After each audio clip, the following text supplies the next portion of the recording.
Pola godine pripreme, osmišljanja i izrade maske, koreografije i alegorijskih kola.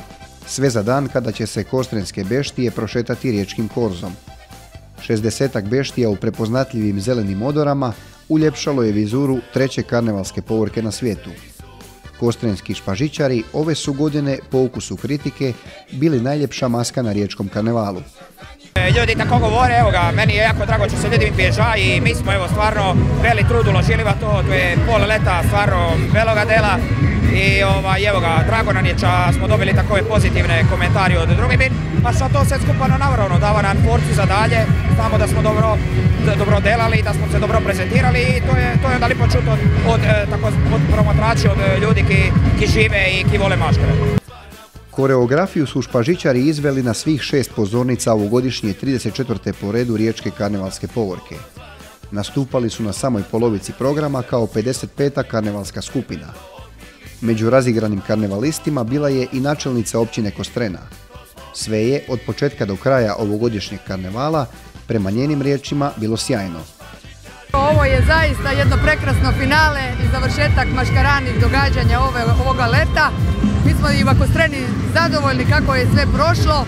Sve subote su bile jako puno posjećene. Finili smo vapetak uz našu grupu Kristali koja je godinama bila u Kostreni. Isto je bilo sve puno i mislim da smo jako puno napravili što se tiče maškarva Kostrene. Maškare su se u punom smislu riječi vratile u Kostrenu. Učinjeno je puno na revitalizaciji događanja u 5. godišnjem dobu. Evo, ja sam zaista ko načelnica zadovoljna na neki način da i svoj ciklus zaokružim. Ono što smo htjeli vrnuti maškareva Kostrenu, da nas ovim korzom, s ovom prekrasnom maskom, uz veli trud udruge špažičari, a i uz svu pomoć naravno i općine Kostrena financijski, svi skupa turistička zajednica, uspjeli smo napraviti da vrnemo maškareva Kostrenu. Još završne riječi i pokoja zahvala, a onda zbrajanje dojmova i početak razmišljanja o sljedećoj godini. Špažičari će, sasvim sigurno, opet ponuditi nešto spektakularno. Ističe zadovoljstvo s učinjenim, prezentiranim i nas kao udruge špažičari i općine Kostrena, tako da evo ga, zahvaljujem se i svim članovima i ljudima koji su nas došli danas pogledat i uživo i oni koji su nas popratili preko televizije.